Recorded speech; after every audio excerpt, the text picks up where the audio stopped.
Fala galera do canal, me chamo Juliano. No vídeo de hoje veremos muito sobre o Ocidente perdendo força, os Estados Unidos em crise, posicionamento do Brasil diante várias problemáticas. Veremos também muito sobre o acordo de União Europeia e Mercosul e mais protestos contra o Brasil lá pela Europa. Então já deixe seu like, inscreva-se no nosso canal para ajudar na divulgação e valeu! Acredito que os russos seguirão uma estratégia maximalista para conquistar território e transformar a Ucrânia num estado disfuncional.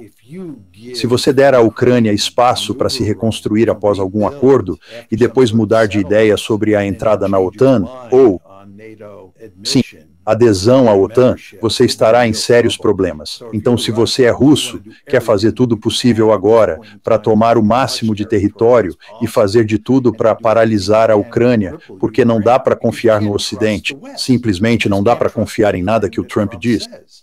E infelizmente isso leva direto à questão da China, porque Trump, que adora vencer e ser visto como vencedor, especialmente no âmbito doméstico, tinha essa evidência animadora de como a viagem à China foi bem sucedida.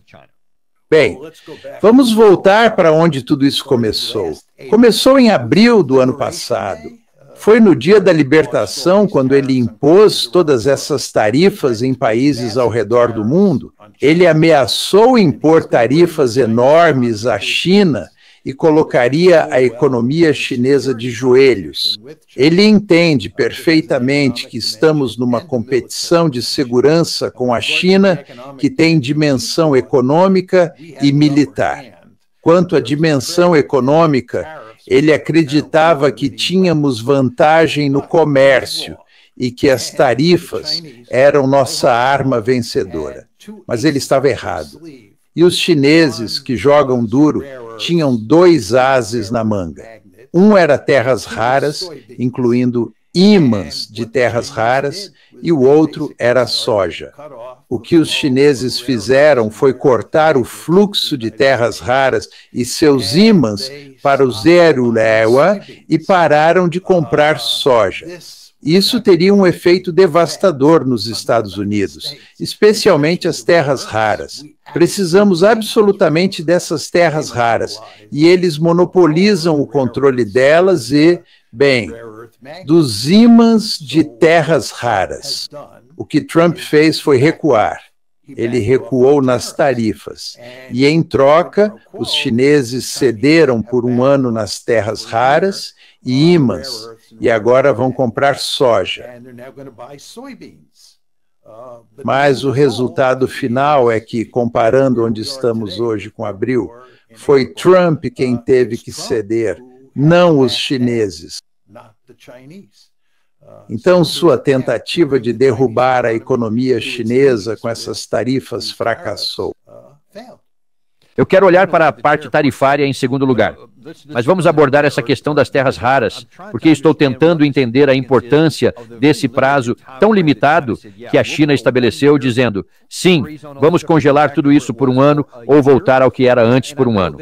E sei que Trump e o governo fizeram vários acordos com a Malásia e outros países asiáticos sobre terras raras. Há um grande problema de financiamento nos Estados Unidos para criar essa capacidade, mas segundo as melhores fontes que encontrei, levaria cerca de uma década antes de conseguirmos tanto a extração das próprias terras raras, ou seja, minerá-las e reprocessá-las para uso prático. Então, se estamos falando de um ano aqui e precisaríamos de 10 anos para sermos autossuficientes, o que acontece nesse intervalo? Bem, o que os chineses estão fazendo aqui é dizer aos Estados Unidos, vamos dar um prazo de um ano, mas depois renegociaremos. E é bom ter isso em mente, pessoal, daqui para frente. E se vocês decidirem jogar duro conosco neste ano que temos agora, entendam que quando voltarmos à mesa em um ano, podemos não estar felizes com o comportamento de vocês. Esse é um bom ponto. Vocês precisam entender que os chineses são jogadores duros e muito inteligentes, certo? Muito mais espertos que os líderes americanos, sejam democratas ou republicanos. Os chineses são estrategistas de primeira classe e, claro, o mesmo vale para Vladimir Putin. O problema dos Estados Unidos é que são liderados por estrategistas de segunda, se não terceira classe, e isso inclui tanto o governo Biden, sim, quanto o governo Trump. Você só coça a a cabeça quando vê o que os americanos estão fazendo. A Comissão Europeia iniciou o processo de ratificação do acordo comercial com o Mercosul, que inclui Argentina, Brasil, Paraguai e Uruguai. Bruxelas vai adicionar cláusulas de proteção para convencer países resistentes, como a França, cujos agricultores temem e protestam contra a possível concorrência desleal dos 4 países sul-americanos.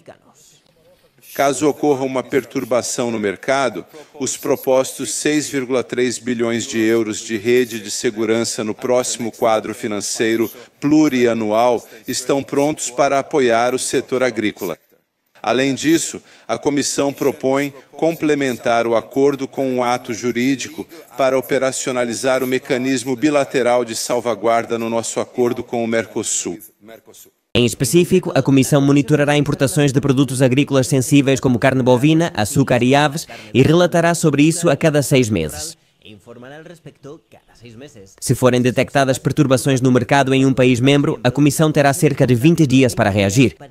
Isso inclui um aumento repentino nas importações ou queda nos preços desses produtos agrícolas sensíveis na União. O limite está, em princípio, fixado em 10%. A comunidade agrícola duvida da eficácia das cláusulas de salvaguarda, segundo este especialista, que considera que as questões de reciprocidade não foram suficientemente abordadas. O debate hoje focou-se nas cláusulas de salvaguarda em caso de perturbação dos mercados, mas no cerne do problema, que é a diferença nas práticas de produção entre o que se faz na América Latina e o que se faz na União Europeia, onde temos exigências extremamente rigorosas para os produtores agrícolas. Este assunto não é abordado.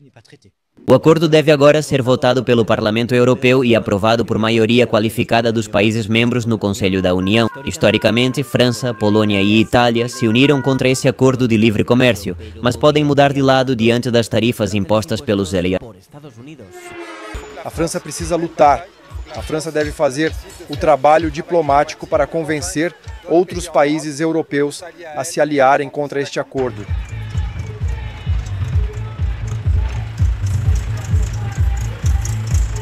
É a primeira vez que um acordo comercial não tem maioria garantida desde o início.